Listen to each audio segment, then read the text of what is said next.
इय्याका नअबुदु व इय्याका नस्तईन। मैं आप सबका इस शानदार इस्तकबाल का दिल से शुक्रिया अदा करता हूं अपने ताजरों का। बहुत बहुत शुक्रिया, बहुत शुक्रिया, शुक्रिया।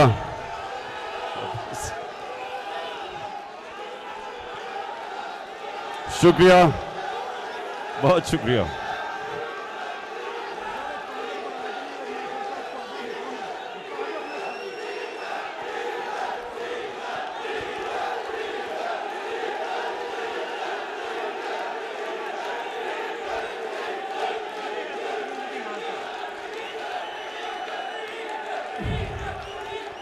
ये लगता है कि ताजरों के लिए भी डीजल महंगा हो गया है।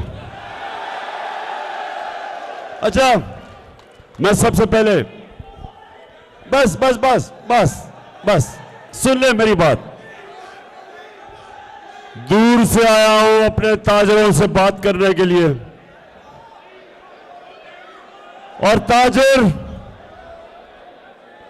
मैं आज खास तौर पे अपने लाहौर के ताजरों का शुक्रिया अदा करता हूं कि जब शौकत खानम के लिए मैंने पैसे इकट्ठे करने थे तो मेरे लाहौर के ताजर और स्कूल के बच्चों ने मेरी मदद की। मैं कभी ये भूलूंगा नहीं। बहुत बहुत शुक्रिया आपका। अच्छा, माशाल्लाह बड़ा जुनून है मेरे ताजरों में, माशाल्लाह। अच्छा, मैं भी शुक्रिया।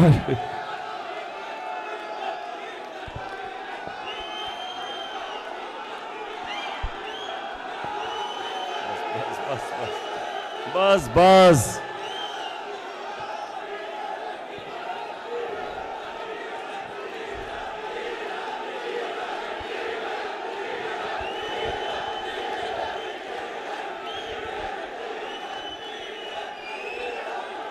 लगता है कि मेरे ताजरों को फजल रहमान से खास प्यार है।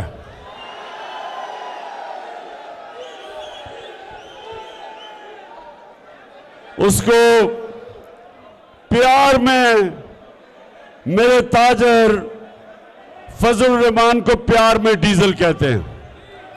अच्छा जी, सुने जरा, सुने सुने, खामोशी खामोशी खामोशी, सुन ले। अच्छा जी, बिस्मिल्लाह रहमान रहीम। सबसे पहले मैं आज अपने ताजरों को जो खास पैगाम देना चाहता हूं कि मैं पाकिस्तान की हकीकी आजादी के लिए मैं मैदान में निकला हूं और सारे पाकिस्तान में निकला हूं। मुझे आपकी जरूरत है, आपने मेरे साथ खड़ा होना है।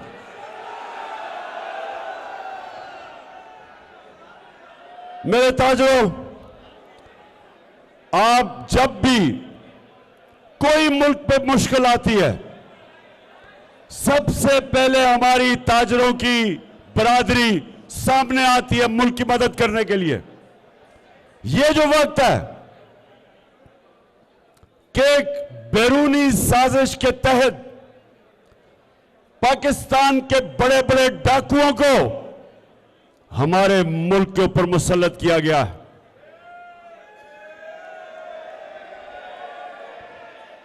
इसकी कोई मिसाल नहीं कि एक मुल्क की कैबिनेट बनती है और 60% जो कैबिनेट के अंदर वजीर बैठते हैं वो जमानत पे होते हैं, करप्शन के केसेस की जमानत पे। और इसकी भी कोई मिसाल नहीं कि एक मुल्क के अंदर एक असेंबली जो कि लोटों को साथ मिला के जमीन खरीद के 20-20, 25 करोड़ रुपया दे के एक हुकूमत को गिराते हैं और एक चोरों की हुकूमत लाके असेंबली से बिल पास करते हैं। 11 नैब की जो ये अमेंडमेंट करते हैं, मेरे ताजरों ये जरा गौर से सुने, 1100 अरब रुपया अपना चोरी का माफ करवाते हैं। पहले मुशर्रफ से एनआरओ लेते हैं और अब आके दूसरा एनआरओ लेते हैं जो इस कौम को 1100 रुपए का नुकसान होता है। कौम की करप्शन का पैसा 10 साल ये मुशर्रफ एनआरओ देता है, सारे केसेस खत्म। 8 और 18 के बीच में ये 10 साल हुकूमत करते हैं, चोरी करते हैं। चोरी करके सारे केसेस जो इनके 1100 अरब रुपए के केसेस हैं फिर असेंबली में आते हैं। तो इसलिए मेरे ताजरों, आज आपकी जरूरत इसलिए कि सबसे पहले एक मुल्क के ऊपर करप्ट लोगों को मुसल्लत किया गया, उन्होंने अपने करप्शन के केसेस खत्म किए। लेकिन उससे बड़ी बात कि जो भी हमाद अजहर ने आपको तफसील में बताया कि 17 साल के बाद पाकिस्तान की जो मायशत थी, जो हमारी मुल्क की इकॉनमी थी, वो तीसरे साल में 5.6% पे बढ़ रही थी और चौथे साल पे 6% पे बढ़ रही थी। 17 साल के बाद हमारी इकॉनमी बढ़ रही थी। वर्ल्ड बैंक कहता है कि सारे बर्रे सगीर में कोरोना के बाद पाकिस्तान वो मुल्क था जिधर सबसे ज्यादा रोजगार हमारी हुकूमत ने दिया, हिंदुस्तान से भी ज्यादा। बांग्लादेश, सारे बर्रे सगीर में, क्योंकि नौकरियां, जब मुल्क की इकॉनमी बढ़ती है, इंडस्ट्री बढ़ती है, किसानों की हमने मदद की। 4 फसलों में रिकॉर्ड पैदावार। और ये पाकिस्तान की इकोनॉमिक सर्वे जो इस हुकूमत ने पब्लिश की थी, उसके मुताबिक कि ग्रोथ रेट भी ऊपर, इकोनॉमी 6% पे ऊपर, लार्ज स्केल मैन्युफैक्चरिंग इंडस्ट्री 11% पे ग्रो कर रही थी। हमारा टैक्स कलेक्शन पाकिस्तान की तारीख का रिकॉर्ड 6100 अरब, पाकिस्तान की एक्सपोर्ट्स 32 अरब रिकॉर्ड। ओवरसीज पाकिस्तान की जो रेमिटेंसेस थी, जो डॉलर अंदर आ रहा था, 19 अरब से हम 31 अरब पे लेके गए, रिकॉर्ड।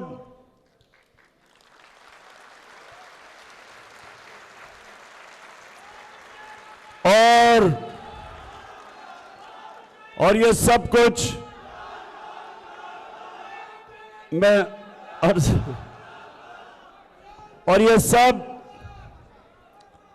ये तब हो रहा था जब हमें इकोनॉमी मिली। जरा ये भी सुन लें, ये शहबाज शरीफ कहता है कि जी बारूदी सुरंगें छोड़ के गए, मिफ्ता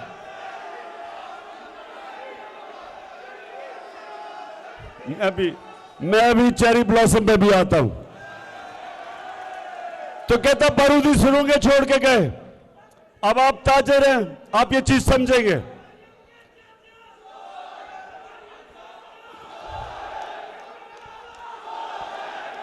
बस अच्छा सुने, ताजर ये चीज समझेंगे।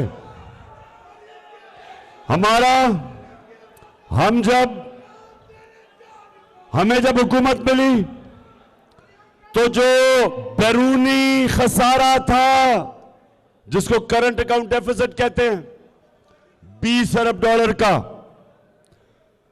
हमारी इनकी जो आमदनी थी, रेमिटेंसेस 19 अरब, एक्सपोर्ट्स 24 अरब, 43 अरब डॉलर आमदनी और 20 अरब डॉलर का खसारा छोड़ के गया।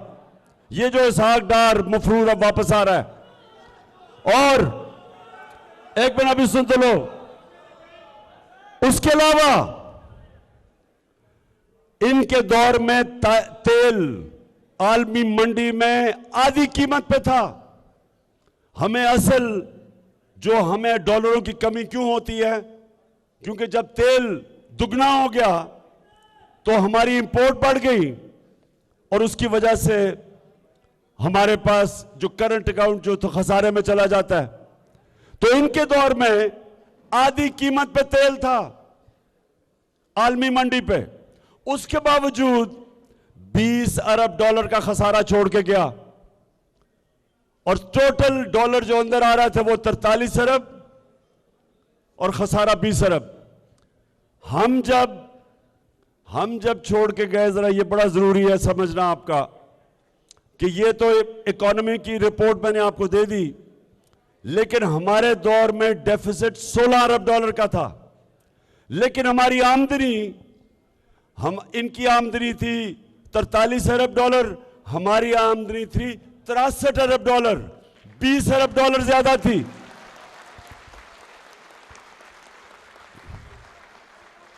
हमारे दौर में इंटरनेशनल मार्केट में तेल 103 डॉलर से 115 डॉलर तक गया। आज 90 डॉलर का तेल बिक रहा है इंटरनेशनल मार्केट में। हमारे दौर में जब 103 डॉलर का तेल था, डीजल और पेट्रोल की कीमत 150 रुपया लीटर थी, 150 रुपया लीटर थी। आज 250 रुपए लीटर है, जबकि 10 डॉलर आलमी मंडी में तेल नीचे आ चुका है। हम जब इन्होंने अदम एतमाद की तहरीक की तो डॉलर 178 रुपए का था, रिजर्व्स हमारे 16 अरब रुपए के थे। जब ये छोड़ के गए थे रिजर्व्स 9 अरब रुपए के थे। 16 अरब रुपए के रिजर्व थे जब अदम एतमाद की तहरीक आई, और डॉलर 178 रुपए का था। आज डॉलर 240 रुपए। आज हमारे रिजर्व्स करके 8 अरब डॉलर पे।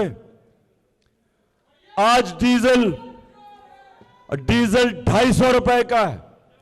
हम जब थे बिजली 16 रुपए यूनिट थी, आज बिजली 45 रुपए यूनिट टैक्सेस के बगैर है। तो मैं आज सवाल पूछता हूं कि ये जो साजिश करके तुमने हुकूमत कराई थी और ये कह के कि जी बहुत महंगाई थी, आज 50 साल की महंगाई का रिकॉर्ड टूट गया है। 50 साल के बाद सबसे ज्यादा महंगाई है।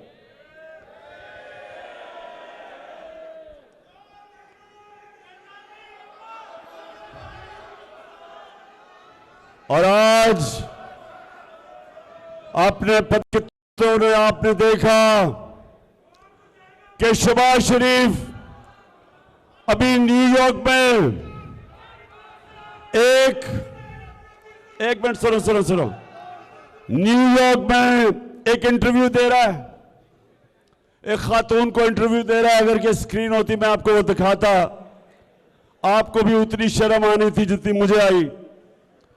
वो खातून इंटरव्यू कर रही है, उसे कहता, मेरे ताजरों, उसे कहता खुदा के वास्ते हमें पैसा दे दो नहीं तो हम तबाह हो जाएंगे। वो एक एंकर थी, वो भी हक्की पक्की रह गई कि मुल्क का वजीर आजम मेरे से कह रहे कि पैसे दिलवा दो मुझे। शहबाज शरीफ वो गोरी चमड़ी से इतना वो खौफजदा है कि उसने एंकर से ही पैसे मांगने शुरू कर दिए। वो गोरा देखता है, उसको डॉलर नजर आने शुरू हो जाते हैं। उसने वो यूनाइटेड नेशंस का सेक्रेटरी जनरल, वो एंटोनियो गुटरेस जो आया, जो यूएन का सेक्रेटरी जनरल, आपने पता नहीं वो देखा या नहीं, बाजू पकड़ लिया उसका, बाजू पकड़ लिया। उसे कहता कि देखो, अगर तुमने हमें पैसे दिए तो सामने कैबिनेट बैठी हुई थी। कहता ये देखो मेरी कैबिनेट भी सामने बैठी है। मैं आपसे वादा करता हूं कि अगर आपने पैसे दिए तो हम चोरी नहीं करेंगे। तो मैं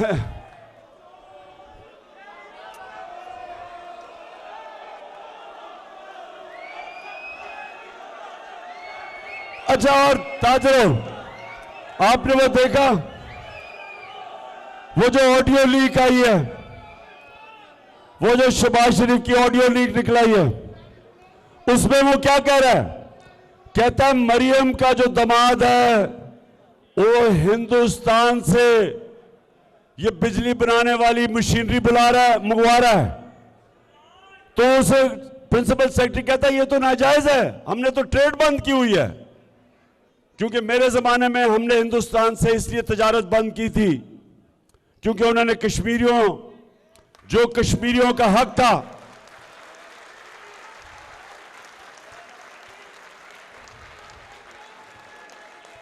उन्होंने यूएन की सेक्रेटरी, यूएन सिक्योरिटी काउंसिल की रेजोल्यूशन की खिलाफ वर्जी करके कश्मीरियों का स्टेटस ले लिया था।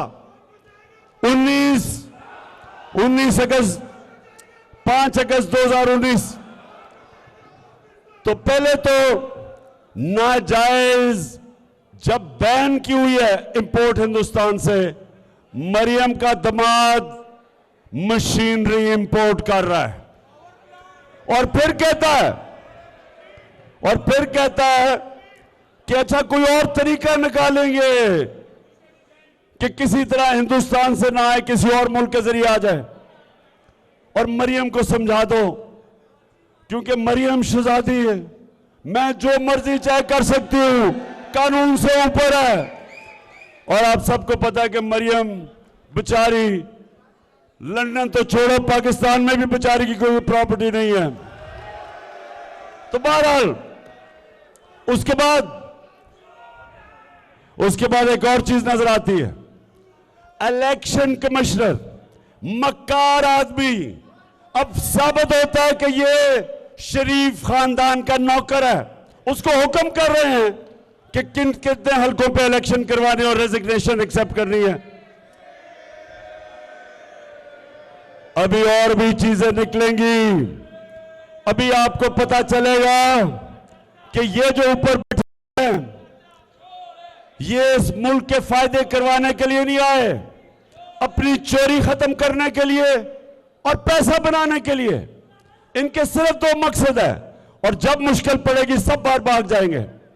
शहबाज शरीफ के दोनों बेटे बाहर, नवाज शरीफ के दोनों बेटे बाहर, इसहाक डार के दोनों बेटे बाहर। चोरी यहां से करो, बेटों को पैसा भिजवा दो और बेटे कहें जी हम पाकिस्तान के शहरी नहीं है। ये इनका तरीका है। तो ताजरों, आप सब तैयार हो जाओ। मैं इनके खिलाफ हकीकी आजादी के लिए जहाद लड़ूंगा, सड़कों पर लड़ूंगा, कभी इनको तस्लीम नहीं करूंगा। और जब भी मैं आपको कॉल दूं, आपने मेरे से वादा करना है, वादा करें मेरे से, वादा करें। सब ने मेरे से वादा करना है कि अपने मुल्क की खातिर, अपने मुल्क के मुस्तकबिल की खातिर, अपने बच्चों की मुस्तकबिल की खातिर, आपने सब ने मेरे से वादा करना है कि जब मैं आपको कॉल दूंगा, आपने मेरी कॉल पे अपनी कौम को इन चोरों से, इन डाकुओं से बचाने के लिए निकलना है। हाथ खड़ा करके बताएं मुझे। पाकिस्तान जिंदाबाद।